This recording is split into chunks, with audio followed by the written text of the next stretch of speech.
ان میں سب سے پہلے ہے عقیدے کی صفائی. آپ کا عقیدہ گندا بولو نہیں ہونا چاہیے. عقیدے کی صفائی کے بعد ہے اعمال کی صفائی, عمل صاف کرو. خوراک کی صفائی, خوراک کیا ہونی چاہیے؟ پاک ہونی چاہیے آپ کی. پھر خوراک کی صفائی میں, پھر عمل کی صفائی میں دل کے اعمال کو بھی صاف رکھنا ہے اور جسم سے نکلنے والے اعمال کو بھی صاف رکھنا ہے. یہ والی قسم دنیا میں کسی مذہب نے اس قسم کو چھیڑا ہے ہی نہیں. کہتے ہیں آپ کا جو مرضی آپ کانسیپٹ رکھو, عقیدہ رکھو, آپ کا ہیڈیک ہے. ان چیزوں کو انہوں نے اتنا چھیڑا ہے جتنا ان کی دنیاوی زندگی سے, جن کا کمپنی کو جیسے ہے نا کہ وہ کہتے ہیں عمل, اگر کوئی چور ہے تو گندا عمل کر رہا ہے. وجہ اس کی کہ چوری کرنے سے آپ کے کمپنی کو نقصان ہوگا, آپ کے کنٹری کو نقصان ہوگا. تو جتنا ان کی ذاتی مفاد پہ جہاں زر پڑ رہی تھی تو وہاں تک تو انہوں نے کہا کہ عمل کو صاف رکھو. جہاں ذاتی مفاد پہ زد نہیں پڑتی کسی کے تو جیسے مرضی ہو جاؤ, ابھی آپ کا ہیڈیک ہے. سمجھتے ہو کہ نہیں سمجھتے ہو؟ میں مثالوں سے سمجھاؤں گا تو آپ کو سمجھ میں آئے گا انشاءاللہ. پھر بھی سمجھ میں نہیں آیا تو پھر کہیں اور بیان سنے جا کے. پھر جس کی بات سمجھ میں آ رہی ہے اس کا سنیں نا. عقیدے کی صفائی کیا ہے میں مثال سے سمجھاؤں گا, پھر بتاؤں گا تو بات سمجھ میں آئے گی. آپ کے ایک ابو ہیں, قطب الدین ان کا نام ہے. میں ستار وسیم کی جان چھوڑ کے اب قطب الدین پہ آ گیا ہوں, جو نام ہوتا ہی نہیں نا عام طور پہ. قطب الدین ان کا, کیونکہ ہمارے بھی اپنے کچھ ریلیٹیو ستار بھائی نکلے ہیں. ابا آپ کے, ان کا نام کیا ہے؟ سبکتگین. اور مشکل کر دو نا تاکہ کسی کا ہو ہی نہیں. سبکتگین صاحب ہیں. ان ابا نے آپ کی خدمت کی, آپ کو پڑھایا لکھایا, ہر جگہ دعوتوں میں محفلوں میں اپنے ساتھ لے کے جاتے, تعارف کرواتے, یہ میرا بیٹا ہے. نادرہ میں بھی نام انہی کا ڈلا ہوا ہے, سب کو پتہ ہے دلائل کی دنیا میں یہ ابا ہیں, سبکتگین صاحب اس کے ابا ہیں.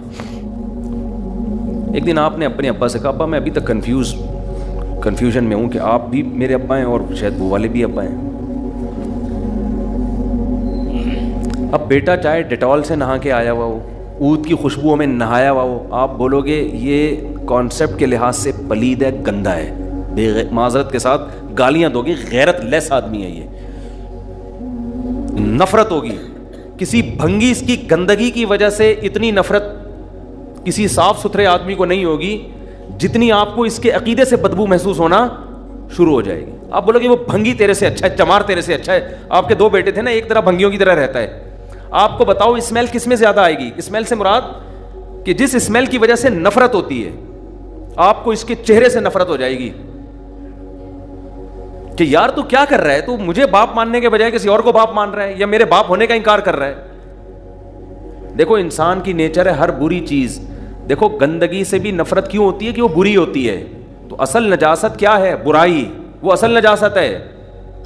سلیم الطبع انسان, وہ انسان جو اپنی فطرت پر قائم ہو, اسے گندگی سے محبت ہوتی ہے یا نفرت ہوتی ہے؟ یہ محبت ہوتی ہے, نفرت ہوتی ہے نا.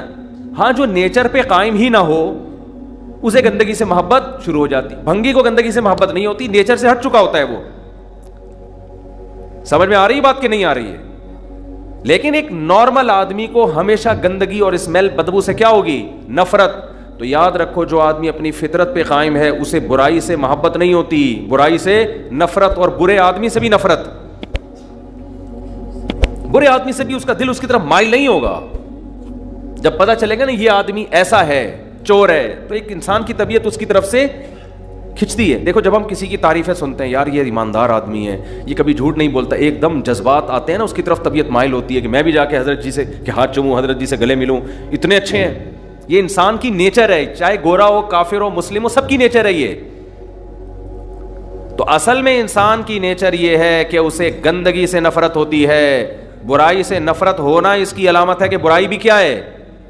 ایک گندگی ہے, میل ہے, مانوی لحاظ سے میل ہے. یہ نظر نہیں آتا, محسوس ہوتا ہے. تو شرک سب سے بڑی گندگی اور نجاست ہے جس سے اسلام نے ہمیں بچنے کا بولو حکم دیا. لیکن دنیا میں اس نجاست پر نہ بیانات ہوتے ہیں, نہ اس نجاست سے اس دنیا میں انسانوں کو بچانے کی کوشش کی جاتی ہے. قرآن کہہ رہا ہے انما المشرکون نجس, مشرک نجس ہیں. نجس فلا یقربوا المسجد الحرام، ان کو مسجد حرام کے قریب بھی پھٹکنے مت دو. تو یہ بھی بھائی ایک طہارت ہے کہ آپ اپنے نظریات کو شرک کی گندگی سے پاک رکھیں, اور یہ سمجھ میں بھی آسانی سے آ جاتی ہے. دیکھو آپ کسی شخص کے پاس گئے عزت کی وجہ سے نا, کہ یار یہ سنا ہے محلے کا دادا ہے, یہ محلے کا دادا ہے, اور یا دادے وادے کو چھوڑو, ونس اپون اے ٹائم دادے ہوا کرتے تھے, آج کل وہ دادے رینجرز نے مارکیٹ سے شارٹ کر دیے الحمدللہ. تو یہ آئی جی ہے پنجاب کا, سندھ کا, یا فلاں کا, پولیس کا سب سے بڑا آفیسر ہے یہ صوبے کا. آپ گئے اس کے پاس. ایک انسان کی نیچر ہے کہ جو قابل عزت ہوتا ہے نا, انسان کے دل میں اس کی عظمت ہوتی ہے, چاہے وہ جیسا مرضی ہو, عظمت ہوتی ہے باہر. ایک اس کی طرف لگاؤ. آپ کسی بھی مشہور آدمی کو دیکھیں گے, چاہے وہ ایکٹر ہو, چاہے وہ عالم ہو, چاہے وہ بزرگ ہو, چاہے وہ چور ہی کیوں نہ ہو, انسان کا دل چاہتا ہے میں اس سے ہاتھ ملاؤں جا کے. یہ مشہور آدمی کو دیکھ کے انسان کی یہ نیچر ہے, تھوڑی سی کھلبلی دل میں مچتی ہے اس کے, کیونکہ اس کی عزت ہوتی ہے نا معاشرے میں. تو لوگ کہتے ہیں یار میں عزت دار آدمی سے ملا, یا میں اس کے پاس بیٹھ کے سیلفی. یہ انسان کی نیچر ہے. میں ایک دفعہ جا رہا تھا کراچی سے اسلام آباد, تو وہ مشہور ایکٹر ہیں جاوید شیخ اور عابدہ پروین, نام سنا ہوگا, سب نے ہی سنا ہوا ہے, اس میں شرمانے کی بات نہیں ہے. تو میں بھی اس جہاز میں, اور محترمہ عابدہ پروین صاحبہ بھی, اور جاوید شیخ صاحب بھی اسی جہاز میں. ہم جب نیچے اترے تو تینوں کے ساتھ سیلفیاں چل رہی ہیں. میں نے کہا ایک طرف مولانا صاحب کے ساتھ بھی سیلفی ہو رہی ہے, گلوکاروں کے ساتھ بھی سیلفی چل رہی ہے, اور اداکاروں کے ساتھ بھی چل رہی ہے. تو پبلک کا کھوپڑی سمجھ میں نہیں آ رہی کہ یار تم, ظاہر ہے کچھ ایسے بھی ہوں گے جو میرے ساتھ لے رہے ہوں گے, وہاں نہیں لے رہے ہوں گے. کچھ ایسے ہوں گے جو ادھر سیلفی لے رہے ہوں گے, مجھے لفٹ نہیں کرا رہے ہوں گے. لیکن کچھ تینوں کے ساتھ ہی لے رہے ہوتے ہیں. یہ جو تینوں کے ساتھ لے رہے ہیں, ان کو مذہب سے نہیں, ان کو کہتے ہیں کوئی بھی مشہور آدمی کے ساتھ ہماری سیلفی تو ہم دکھائیں گے. بھائی میں جب کوئی شو مارے گا نا کہ وہ عابدہ پروین ایسے گاتی تھی, آپ کہیں یہی نا, یہ دیکھو اس کے ساتھ تو میں کھڑا ہوں,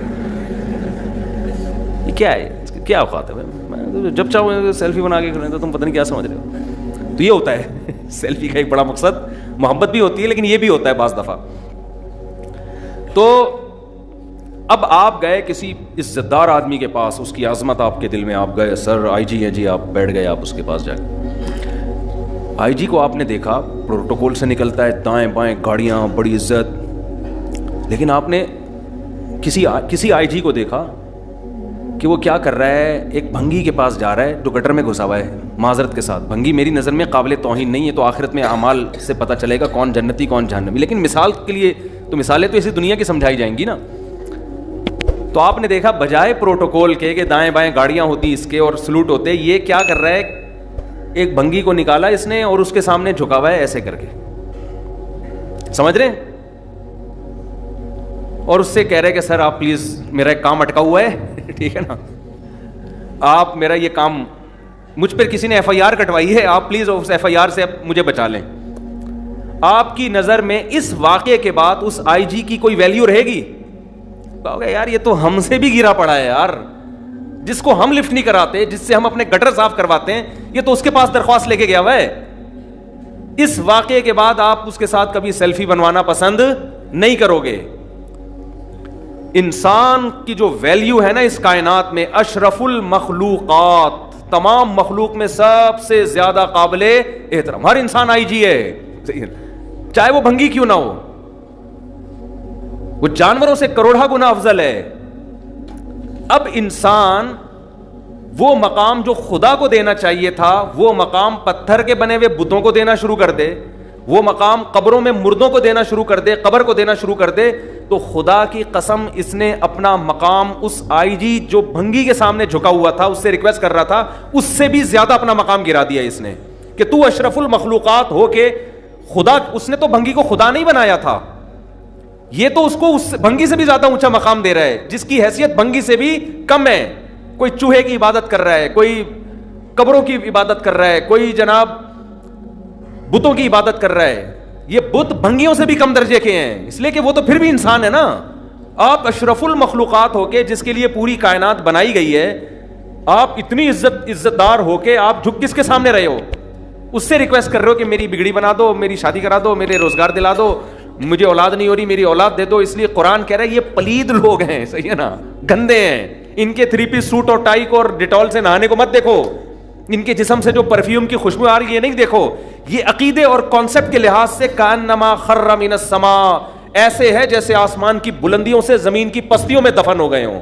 اتنا اونچا مقام دیا تھا, اور یہ زمین کی پستیوں میں گھس رہا ہے, کوئی چوہے کی عبادت کر رہا ہے, کوئی بندر کی عبادت کر رہا ہے, سانپ کی عبادت کر رہا ہے, اژدہے کی عبادت کر رہا ہے. یہ بندر بھی پتہ نہیں کون سے ماتا کی روح آئی ہوئی ہے, اور وہ کون سے روح ہے یہ چوہوں میں گھسی ہوئی ہے. بھائی تو آدمی ہے, انسان ہے. تو اس لیے قرآن کہتا ہے کہ انما المشرکون نجس. اور یاد رکھو, کوئی کسی بزرگ کی پوجا پاٹ کرتا ہے نا, دیکھو پوجا پاٹ کی ایک ڈیفینیشن ہے. بہت سے لوگ بزرگ کی پرستش کر رہے ہیں لیکن اس عمل کو عبادت کہتے نہیں ہیں. وہ کہتے ہیں ہم تو ایک خدا کو مانتے ہیں. ایسے عیسائی بھی کہتے ہیں ہم ایک خدا کو مانتے ہیں, لیکن عیسیٰ کو اللہ کا بیٹا بنا دیا تو اللہ کہتا ہے تم ایک خدا کو نہیں مانتے. تو خوب سمجھ لیں, آپ کا یہ دعویٰ کہ میں خدا کو مانتا ہوں, یہ دعویٰ اس وقت قبول ہوگا جب اللہ کی شرائط کے مطابق مانیں آپ. اگر آپ نے اللہ کے سوا یا اللہ یا رسول اللہ مدد یا غوث اعظم مدد اور قبروں سے آپ نے مانگنا شروع کر دیا اس سوچ اور کانسیپٹ کے ساتھ کہ یہ ان کو اللہ نے اختیارات دیے ہوئے ہیں, جب چاہیں یہ مدد کر سکتے ہیں, اس سوچ کے ساتھ اگر آپ مانگو گے تو آپ 100 دفعہ اپنے آپ کو کہو میں توحید پرست ہوں, اللہ آپ کے اس دعوے کو قبول کرنے کے لیے تیار نہیں ہے. اللہ نہیں مانتا کہ آپ توحید پرست ہیں. اللہ کہتے ہیں تجھے میں نے اپنے لیے بنایا تھا, میرے سامنے سر جھکا, تو اس بزرگ کو سمجھ رہے یہ عالم الغیب ہے. آج بعض لوگ جاہل پیروں کے پاس جاتے ہیں, وہ سمجھتے ہیں ان کو ہمارے سارے حالات کا پہلے سے پتا ہوتا ہے. او بھائی وہ تمہاری طرح کا انسان ہے یار, اس کو کہاں سے پتا ہوگا. لوگوں کا یہ تصور ہے کہ یہ ہمارے سب حالات جانتا ہے اور اس کو فیوچر کا بھی یہ بتا دیا. بزرگ پہنچے ہوئے ہیں, یہ بزرگ کیا ہے؟ بزرگی کا یہ کانسیپٹ اسلام میں ہے ہی نہیں. یہ پیغمبر کا کانسیپٹ نہیں ہے تو بزرگوں کا کہاں سے ہو گیا؟ مشرکین مکہ نبی صلی اللہ علیہ وسلم سے کے بارے میں یہی اعتراض کرتے تھے, مالی حاضر رسول, یہ کیسے رسول ہے, یا کل الطعام, ان کو تو بھوک لگتی ہے کھانا کھاتے ہیں, یہ تو روٹی کے محتاج ہیں, بیمار ہوتے ہیں تو دوا تلاش کر رہے ہوتے ہیں, انہوں نے تو نکاح بھی کیے ہیں, ان کی تو اولاد بھی ہوئی ہے. وَيَمْشِي فِي الْأَسْوَاقِ, اور بازاروں میں خریداری بھی کر رہے ہیں. بزرگ ایسے تھوڑی, پیغمبر ایسے تھوڑی ہوتے ہیں. پیغمبر تو بٹن دبائیں خوراک آسمان سے آ جائے ان کی. انہوں نے تو تجارت بھی کی ہے, یہ تو بیمار بھی ہوتے ہیں. ان کو تو بعض لوگوں نے کیا کیا, منافقین نے صحابہ کی ایک جماعت کو دھوکے سے لے جا کے قتل کر دیا, شہید کر دیا. یہ تو بھولتے بھی ہیں. صحیح بخاری کی حدیث, نبی صلی اللہ علیہ وسلم فجر پڑھانے کے لیے آئے, مصلی پہ کھڑے ہوئے, پھر آپ نے فرمایا ایھا الناس انما انا بشر مثلکم, اے لوگوں میں تمہاری طرح کا انسان ہوں, انسا کما تنسون, ایسے بھولتا ہوں جیسے تم بھولتے ہو. اور پھر آپ نے فرمایا مجھ پہ غسل فرض ہے جو میں بھول چکا ہوں. صفیں تیار کھڑی ہوئی ہیں, صحابی کہتے ہیں آپ گئے, غسل کر کے آئے اور آپ کے بالوں سے پانی ٹپک رہا تھا, آپ نے نماز شروع کی. آج کوئی امام یہ حرکت کرے نا, بوٹیاں بنا کے کووں کو کھلائیں گے لوگ اس کی. تو بھول گیا, یہ کیسا, یہ امام ہے, اس کو یہی نہیں پتا کہ غسل فرض تھا. انسان پہلے میرے بھائی, وہ عالم مفتی امام بعد میں. اور اسی وجہ سے بعض مسجد میں امام بھولے سے بغیر وضو نماز پڑھا کے پی جاتے ہیں. ان کو پتا ہے پبلک کو بتائے, مار مار کے کھا جائیں گے, یہ کوڑ دیں گے پکڑ کے, یہ کوڑ دیں گے. وہ اس کو پتا ہے میں بول ہی نہیں سکتا کہ یار میرا بھول گیا بھائی میں. ابے تو بھولنے کے لیے تجھے رکھا ہے ہم نے یہاں پہ, بھولنے کے لیے بیٹا تجھے یہاں. تجھے شرم نہیں آتی, بغیر وضو کے نماز پڑھا دی تو نے, جان کر بغیر وضو کی پڑھائی ہوتی تو شرم جتنی آنی چاہیے تھی اس میں اور آنی چاہیے اس کو. بھولتا سب کچھ ہوتا ہے دنیا میں. تو ہمارے پیغمبر کی یہی تو نبوت کی دلیل ہے, کوئی ایسی بات نہیں کی آپ نے. مشرکین کہہ رہے ہیں کہ آپ تو کھانے کے محتاج ہیں, آپ تو پینے کے محتاج ہیں, اور جبریل کیوں آسمان سے قرآن لے کر آ رہے ہیں؟ آپ تو خدا کے پیغمبر ہیں, آپ آسمان پہ جائیں, ہمارے سامنے کتاب لے کر آئیں. آپ چلے جائیں ایک دم آسمان پہ اڑتے ہوئے جائیں اور ہمارے سامنے لے آئیں, بھئی اللہ نے یہ قرآن دیا ہے. او یکون لک بیت من زخرف, آپ کا سونے کا گھر کیوں نہیں ہے؟ آپ کے پاس تو وسائل ہی نہیں ہیں. اگر آپ کے پاس طاقتیں ہوتی ہیں آپ سونے چاندی کے گھر بناتے. آپ کے تو اتنے چھوٹے چھوٹے حجرے کہ جب آپ نماز میں سجدے میں جاتے ہو تو آپ کی زوجہ کو پاؤں سمیٹنے پڑتے ہیں, سجدے کی جگہ بھی نہیں ہے. معاذ اللہ, نقل کفر. وہ کہتے تھے ایسا مسکین اور ایسا غریب بزرگ یا پیغمبر نہیں ہو سکتا.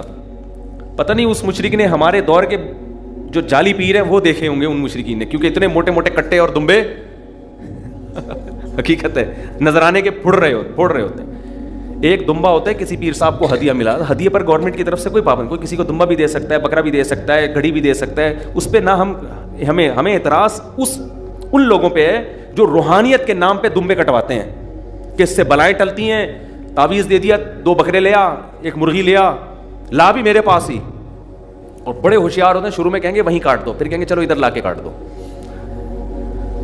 تو او بھائی یہ سارے بزرگ, پیغمبر, قرآن بار بار کہتا ہے کہ جب پیغمبر کے بارے میں کہا نا کہ یہ کیسے پیغمبر ہیں, تو کھاتے ہیں, یہ تو نکاح بھی کرتے ہیں, اور یہ تو بیمار بھی ہوتے ہیں, تو قرآن نے ان تمام باتوں کا کیا جواب دیا دیجئے کہ اچھا وہ کہتے تھے کہ آپ زمین پہ ایسے اشارہ کریں چشمہ جاری ہونا چاہیے, نہریں جاری ہو جائیں, انگور کے باغات پیدا کر کے دکھائیں آپ. تو قرآن نے ان تمام باتوں کا کیا جواب دیا؟ یہ نہیں کہا کہ آپ ان سے کہیں کہ میں اللہ سے کہتا ہوں میرے ہاتھ پہ جاری کر دے, ٹھیک ہے میں کوشش کرتا ہوں. شعبت باز آدمی تو یہی کرتا ہے نا. ہمارے پیغمبر نے کیا کہا, اے نبی, قرآن نے کہا اے نبی آپ ان سے کہہ دیجئے سبحان ربی, میرا رب ہر عیب سے پاک ہے, وہ سب کچھ کر سکتا ہے, میں کچھ بھی نہیں کر. میں نے اگر چاند کے 2 ٹکڑے کر دیے تھے تو میں نے کیے ہی نہیں تھے, وہ کس نے کیے تھے؟ وہ اللہ نے کیے تھے. تو جب وہ کروا دے گا تو کر لیں گے, نہیں کروائے گا تو بھائی میں تھوڑی کچھ کر سکتا ہوں. هل كنت الا بشرا رسولا, میں تو ایک انسان ہوں اور خدا کا بھیجا ہوا پیغمبر ہوں. انما انا بشر مثلکم, تمہارے جیسا انسان ہوں, جیسے تمہیں روٹی کی حاجت ہے مجھے بھی حاجت ہے, تم بیماری میں تکلیف میں ہوتے ہو میں بھی تکلیف میں ہوتا ہوں. اوعکو کما یوعکو رجلان, حدیث میں آتا ہے مجھے بخار کی تکلیف عام آدمی سے دگنی ہوتی ہے. ہمارے ہاں عجیب ہی کانسیپٹ بنائے ہوئے ہیں نا نیک آدمی کا کہ یہ اس کو تکلیف نہ ہو, کوئی فالج ہو گیا تو یہ نیک نہیں ہے, اس کو عذاب آیا ہے. بھائی سب کچھ ہے, بڑے بڑے بزرگوں پہ فالج بھی ہوتا ہے, لکوہ بھی ہو سکتا ہے, آنکھی بینائی بھی ضائع ہو سکتی ہے, یہ سب اللہ کی طرف سے دنیا میں, یہ سب کے ساتھ سب کچھ ہوگا. ان چیزوں کا نہ بزرگی سے کوئی تعلق نہ نبوت سے کوئی تعلق ہے. تو بزرگ کو اپنے جیسا انسان سمجھا کرو, ٹھیک ہے نا. سوال پیدا ہوتا ہے پھر اس کو لوگوں پہ فضیلت کیا ہے؟ فضیلت یہ ہے کہ وہ شریعت پہ چلتا ہے اور آپ نہیں چلتے. فضیلت یہ ہے کہ اس کے دل میں اللہ کی محبت اور عظمت جتنی ہے اتنی آپ کے دل میں نہیں ہے. جس کے دل میں اللہ کا خوف, اللہ کی محبت, اسی طرح علم ہے, یہ 3 چیزیں ہوں تو وہ بزرگ کہلاتا ہے. اس سے محبت کیا کرو جیسے اپنے باپ سے محبت کرتے ہو. باپ سے محبت تو کرتے ہو لیکن پتہ ہے باپ بگڑی نہیں بنا سکتا. ماں کی عظمت محبت دل میں ہوتی ہے, ماں کے ہاتھ بھی چوم لیتے ہو عقیدت میں, لیکن کبھی ماں سے مرادیں نہیں مانگتے کہ ماں کے بارے میں یہ نہیں پتہ ہوتا ہے یہ عالم الغیب ہے. آپ کو پتہ ہوتا ہے کہ میں کیا کر کے آ رہا ہوں اور میں مدنی مسجد کا اماں کو ٹوپی کرا رہا ہوں, اماں کے فرشتوں کو بھی پتہ نہیں چلے گا. تو ایسے ہی کسی بزرگ کو بھی میرے بھائی پتہ بولو نا نہیں چلتا. اور جب دنیا میں نہیں چلتا مرنے کے بعد تو اور زیادہ. فالج کا ٹھیک کرانے جا رہے ہیں ایک آدمی مزار پہ, میں نے کہا وہ جو بزرگ اندر لیٹے ہوئے ہیں آپ کا ایک دھڑ کام نہیں کر رہا, ان کے 2 دھڑ کام نہیں کر رہے, تو آپ کا ایک دھڑ کہاں سے صحیح کریں گے بھائی؟ کیا خیال ہے؟ ان کے تو دونوں کام نہیں کر رہے نا. اتنی سینس نہیں ہے یار تم میں. تو اس لیے یہ بھی شرک کی ایک قسم ہے بھائی. نہ وہ عالم الغیب ہوتے ہیں نہ وہ مشکل کشا ہوتے ہیں, وہ ہماری طرح کے انسان ہیں. لیکن بدعتیوں میں یہ پھیلتا چلا جا رہا ہے, پتہ نہیں ماں ورائی. پھر بزرگ بھی بعض باتیں کر رہے ہیں جو بدعتی قسم کے ہوتے ہیں, جس کی بات بالکل سمجھ میں نہ آئے وہ بہت زیادہ پہنچا ہوا ہے. ہاں جس کی تھوڑی تھوڑی سمجھ میں آ رہی ہے تو یہ تو ہماری طرح کا انسان ہے, تو بالکل کامن سینس کی باتیں کر رہے ہیں کہ 2 اور 2 4 ہوتے ہیں, 4 اور 4 8 ہوتے ہیں, یہ تو مجھے بھی پتہ ہے. جو ایسی باتیں کریں نا جو آپ کی کھوپڑی سے اوپر سے گزریں, یہ ہے پہنچا ہوا. موکل اور حمزاد اور حصار, اور ایک دفعہ دامت برکاتہم آئے, پھر انہوں نے یوں کیا تو یوں ہوا. میں تو کبھی بیٹھتا ہوں نا جی, تصوف میں دونوں طرح کے لوگ ہیں, بدعتی بھی ہیں اور اہل حق بھی ہیں. تو کبھی ایسے تصوف والوں کے پاس بیٹھو جو قرآن و حدیث کو فالو نہیں کرتے, تو آپ کہتے ہو یار بھائی انسان کے بچے بن کے سیدھا سیدھا مسلمان بن جاؤ یار, یہ فضول چیزوں میں ہمیں نہ الجھاؤ. تو پتہ نہیں کس طرف لے کے جا رہے ہیں. اور اس بیماری میں عورتیں زیادہ مبتلا ہیں, سمجھتے ہو؟ تو اپنے گھروں کی خواتین کے عقیدوں کو ٹھیک کرو, بولو بیگم یہ ہماری طرح کا انسان ہے. اور یہ بھی یاد رکھو کتنا بڑا بزرگ ہونا, آدمی پہلے ہے, نر پہلے ہے وہ. لیڈیز کو اس کے پاس جانے مت دو. ایسے بھی واقعات آئے ہیں کہ کوئی جوان لڑکی نے کسی بزرگ سے کاؤنسلنگ شروع کی تو بزرگی اس پہ لٹو ہو گئے, وہ بزرگی لٹو ہو گئے. اس لیے کہ وہ بزرگ نے بھی غلط کیا. بھائی تو جوان لڑکی سے بھائی آپ اتنا فری کیوں ہو رہے ہیں؟ جو صحیح بزرگ ہوگا واقعی سچی مچی کا, وہ جوان لڑکی سے فری ہونے کی کوشش نہیں کرے, ٹو دا پوائنٹ بات کرے گا. محترمہ آپ نے جو بات پوچھنی ہے ٹو دا پوائنٹ پوچھیں, ٹھک فون بند. اور جس کے دل میں چور ہوتا ہے نا, اور خواتین اتنی بیوقوف ہیں ان کو اندازہ نہیں ہوتا کہ یہ جو اتنا مجھے ڈیپ میں جا کے کاؤنسلنگ کر رہا ہے نا, اتنا سمجھا رہا ہے, یہ اتنے اپنے باپ کی کبھی اس نے اتنی فکر نہیں کی ہوگی. اس کے باپ کا فون آیا اور ٹینشن میں ہو تو دیکھو کس طرح سے بات کرے گا, تجربہ کر کے دیکھ لو. تو یہ بہت ہو رہا ہے مارکیٹ میں. خواتین فون کرتی ہیں کسی موٹیویشنل کو, کوئی بہت نیک ہے, وہ فون پہ بہت تفصیل سے ایک ایک چیز ڈیپ میں جا کے سمجھا رہے ہیں. یہ اس عورت کو سمجھ جانا چاہیے کہ اس کے دل میں کیا ہے, چور ہے, فساد ہے اس کے. یہ بزرگ نہیں ہو سکتا. بہت گھر تباہ ہو چکے ہیں اس طریقے سے, بہت گھر برباد ہو چکے ہیں کہ بھائی فون کیا کسی کو بزرگ سمجھ کے, وہ بھائی انسان ہے یار. تبھی تو نبی صلی اللہ علیہ وسلم نے پیغمبر ہونے کے باوجود کبھی کسی عورت سے بغیر کسی حائل کے مصافحہ نہیں کیا. کبھی میرے پاس خواتین آتی ہیں مسائل پوچھنے کے لیے, میں کبھی دروازہ بند کر کے الحمدللہ بند کمرے میں کسی عورت کے ساتھ نہیں بیٹھتا. اس کا میں خود خیال کرتا ہوں. میں نہیں کہ میں بہت نیک ہوں, اس لیے کہ میں اپنے اوپر اعتماد نہیں کرتا. بدگمانی کا موقع بھی نہ دو. یہ ہمارا آفس ہے نا, لڑکوں کو پتہ ہے پہلے ایک دروازہ کھلواؤں گا, دروازہ کھلا ہوگا, کوئی خاتون بیٹھے گی دروازہ اوپن ہوگا. آپ نہیں کر سکتے کہ کوئی جوان عورت آپ کے پاس بات کرنے کے لیے آئی ہے, آپ دروازہ بند کر کے اس کے ساتھ بیٹھیں. باہر والوں کو آپ بدگمانی کا موقع بولو دے رہے ہیں. آپ کیوں دروازہ آپ بند کیوں کیا ہے؟ نبی صلی اللہ علیہ وسلم نے کسی عورت کے ساتھ تنہائی اختیار کرنے سے منع کیا. اب وہ کہہ رہی ہوتی ہیں جی پرسنل بات ہے. میں کہ پرسنل ہے, دروازہ کھلا رہے گا. ٹھیک ہے آپ کی پرسنل بات ہے, تو یہ لڑکوں کو میں کہتا ہوں تھوڑا دور کھڑے ہو جاؤ تاکہ وہ آپ کی بات نہ سن. دروازہ اوپن رہے گا. یہ نہیں کہ ہم کوئی نیک ہیں. بدگمانی کا موقع, یہ بھی نہیں کہ ہم کوئی برے ہیں. یہ بھی بتا دوں, آپ کہہ رہے ہیں ہم نیک نہیں ہیں. بھائی میں دعویٰ کیوں کروں میں نیک ہوں, یا آپ کو کیسے کیا کرنا ہے؟ ہم ظاہر کے مکلف ہیں. شریعت آپ کو یہ حکم. ایک دفعہ ایسا ہی ہوا, میں پنجاب میں تھا, خاتون آ گئی کہ جی آپ سے بات کرنی ہے, آپ سے بات کرنی ہے, اور گھر میں بیٹھے. گھر میں, میں نے کہا گھر میں محترمہ ادھر ہی کھڑے ہوئے بات کر لیں. آپ گھر میں بٹھاؤں گا تو میری بیوی بھی بیٹھے گی ساتھ میں, اکیلے نہیں بٹھاؤں گا. نہیں جی آپ کی وائف کی عدم, میرے گھر والے بھی ساتھ تھے. آپ کی وائف کو میں نہیں, اپنے پرسنل مسئلہ ہے. میں نے کہا ٹھیک ہے, پھر دروازہ کھلا ہوگا اور اپنی بیگم کو میں نے کھڑا کر دیا میں نے ساتھ میں. اس کو بھی تو بدگمانی ہو سکتی ہے نا. اور جس آدمی کے ویسی شادیوں کے ارادے ہوں اس کے بارے میں تو آپ خود بدگمانی کا موقع دے رہے ہیں. ہماری بیگم کے پتہ نہیں ہمارے گھر میں ہی سیٹنگ ہو رہی ہے یار. تو میں نے بیگم کو دروازے پہ کھڑا کر دیا. میں نے کہا اس کو بھی بدگمانی نہ ہو. لوگ اپنے آپ کو یہ باور کرانے کی کوشش کرتے ہیں ہم بہت نیک ہیں, ہم پہ انگلی اٹھا کیوں رہے ہو؟ یہ نہیں ہو سکتا بھائی. آپ نے, بعض لوگ کہتے ہیں نہیں میں پیر صاحب ہوں, میں اگر بند کمرے میں خاتون کے میں پیر ہوں کہ میں غلط ہوں. تو کیوں اپنے آپ کو آپ نے اتنا فنٹر معاشرے میں قرار دیا ہوا ہے کہ آپ کو 2 نمبر ہو ہی نہیں سکتے؟ کہ آپ کے دودھ سے دھلے ہوئے ہو یا کہ مکہ میں پیدا ہوئے تھے آپ؟ تو یہ کہاں سے آپ نے اپنے بارے میں فرض کر لیا؟ آپ بھی ایسے ہی ہو جیسے ساری دنیا کے سارے انسان ہوتے ہیں. زیادہ فنٹر کوئی اس طرح بزرگ کر رہا ہوں بھائی جان, زیادہ فنٹر کی نہیں. ہر بزرگ نر پہلے ہوتا ہے, آدمی بھی نہیں, نر پہلے ہوتا ہے, بزرگ بعد میں ہوتا ہے. ایسی کی تیسی جاؤ. تو اپنی عورتوں کی حفاظت کریں. بے وقوف خواتین ہوتی ہیں, صحیح ہے نا, مرد تو ہوشیار ہوتے ہیں. کوئی کسی پیر ویر کے, جعلی پیر کے پاس جا رہی ہے نا, اب آپ کو کیا پتا چلے گا جعلی ہے اصلی؟ تو اسی سے بھی بہت کچھ اندازہ ہو جاتا ہے کہ ریزرو کتنا ہوتا ہے وہ. تو جب بھی جا رہے کسی خاتون سے مل رہے ہیں تو اپنی گھر والی کی موجودگی میں ملے, یا آخری درجہ یہ کہ کنڈی دروازہ کھلا ہوا اوپن ہو. سمجھتے ہو؟ اس کے بھی بات اگر وہ کہتی نہیں بالکل پرسنل, اسے بولے بھائی کسی اور سے جا کے اپنا مسئلہ شیئر کریں, ہم یہ افورڈ نہیں کر سکتے. سمجھتے ہو کہ نہیں سمجھتے؟ تو خیر جلدی سے بات, بس 1 سیکنڈ ختم کر رہا ہوں. میں یہ عرض کر رہا تھا اسلام نام کس چیز کا ہے میرے بھائی؟ طہارت کا. تو طہارت میں صرف جسم اور کپڑوں کی طہارت نہیں ہے, سب سے پہلے کیا ہے؟ عقیدے کو پاک رکھنا. یہ والی طہارت بھی صرف اسلام میں ہے, اسلام کے علاوہ کہیں اور نہیں.